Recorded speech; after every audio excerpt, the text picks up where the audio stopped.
A crisis has hit child care providers across Missouri, leaving many of them in financial turmoil. Our I-Team's Paula Vasan has spent months looking into a statewide IT failure that's impacted the centers. She brings us the very latest on the people affected. And what shape do you have? For 2 decades. Triangle. Good job. Mary Crockett Smith has poured her heart into the Christian Academy. Awesome. A daycare she owns in North St. Louis County. She's faced many challenges, but nothing like what she's dealing with now. It breaks my heart. It makes me want to do more, but you can't. For 9 months, Mary says she has not received what she's owed from the state of Missouri. Nearly all of her students live in poverty. She receives state subsidies to help pay the bills. Not anymore. It's a debacle. It's chaos. It's insanity that you can do this and not be accountable.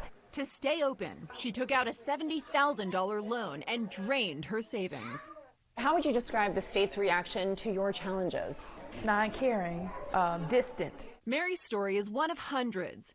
Child care providers across Missouri are struggling due to a massive IT failure with a new internal system meant to streamline payments. Launched last December by the Missouri Department of Elementary and Secondary Education, the new system has created bigger problems. And the fixes are not being made. Child care providers are saying enough is enough. They've come here to the state capitol demanding answers for why a system-wide technical glitch has caused payment delays for so long. Words cannot express the gut-wrenching sorrow. We were there as the state's commissioner, Carla Esslinger, responded to criticism from providers and lawmakers. It's been a grave failure for our state. We immediately dove in to determine how to resolve, how to get the system running properly, and how to address the backlog of issues. Emails obtained by the I-Team show state officials scrambling. In a May email, Department Head Pam Thomas called the process embarrassing. She even wrote, "No one knows what the system is really doing." Yet despite these admissions, problems continued. We reached out to Worldwide Technology, the company behind the new IT system that cost the state about $14 million. A spokesperson tells us they will continue to invest all necessary time and resources to move this important project forward. State officials have promised a fix by next month. The state completely messed up. For Mary, patience has run out as she thinks about kids she's turned away. She cannot afford to take them in. Our children are in danger if they cannot be in safe places. This isn't just Mary's concern. Missouri is already facing a child care shortage. 68% of counties are considered child care deserts, where the demand far exceeds the supply. The IT nightmare making an already bad situation worse. And as months drag on, Mary is pleading for the state to step up before it's too late. I love this community. These are wonderful people who deserve a chance. For now, these empty hooks are haunting reminders, she says, of promises broken and a community in crisis. For the I-Team, Paula Vasan, 5 on your side. If you have a tip for Paula, leave a voicemail at 314-444-5231 or send an email to paula@ksdk.com. All calls and correspondence will be kept confidential. All right, so we're hoping for some rain this weekend. So many outdoor activities. Yes. But at this point, we'll just take what we can get, Jim. Yeah, and it's been, luckily, about a tenth of an inch just below that at Lambert. Yeah, we need more than that. We need it's a so lot dry. More. Yeah. It's not going to bust the drought at all. So dryness continues, and a lot of dry time in between that rain shower chance. And even as we get unstable this afternoon, maybe a little bit of sunshine. I've seen that in our eastern Illinois counties and maybe to the south. You might get a thunder shower popping up. Not expecting flooding or severe weather, but the remnants of Francine and northern Arkansas circulation around that just keeps on pumping up moisture right into the area. So there it is, and we'll zoom in a little bit more. You see a couple holes down here in the clouds. Also, Mount Vernon, we're seeing some mid-70s out this direction. Might see that in St. Louis, but we definitely have had some rain around Lambert. And again, less than a tenth of an inch of rainfall. Had some nice shower activity this morning.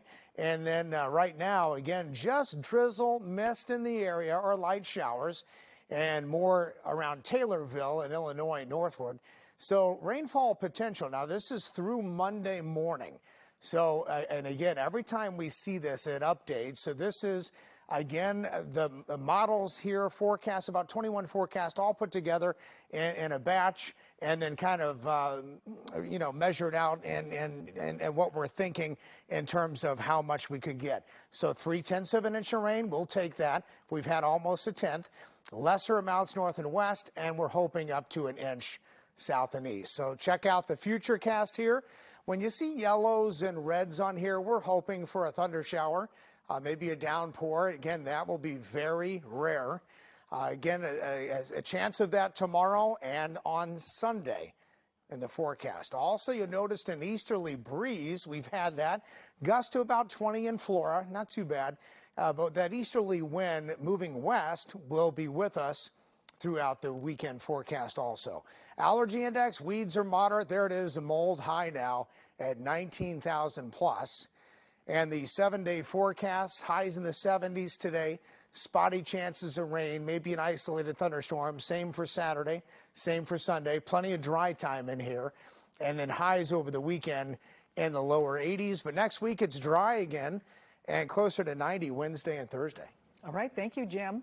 Big news for Tiger fans. Mizzou's Memorial Stadium is getting a major upgrade. The University of Missouri Board of Curators unanimously approved a $250 million North End Zone improvement plan. It includes 14 field-level open-air suites and 2 new club sections. Construction is expected to be finished by the fall of 2026. It'll coincide with the 100th anniversary of the stadium. Another busy September weekend in our area. The annual Green Tree Festival in Kirkwood expected to draw big crowds. It happens at Kirkwood Park. That's off South Geyer Road. There will be food vendors and artists selling their crafts. The free festival starts at 5 tonight. It's back open at 9 tomorrow morning, and it all ends at 5 p.m. Sunday. Some classic Disney characters spending the weekend in St. Louis. Disney on Ice will put on 5 shows. The first starts at 7 o'clock tonight. Tickets start at $20. Doors open an hour before the show. Tomorrow, there are shows at 11 a.m., 3 p.m., and 7 p.m. On Sunday, there will be 2 shows, 11 a.m. and 3 p.m. A frightening Friday at Six Flags. I had the inside scoop on a new ride being added to Fright Fest.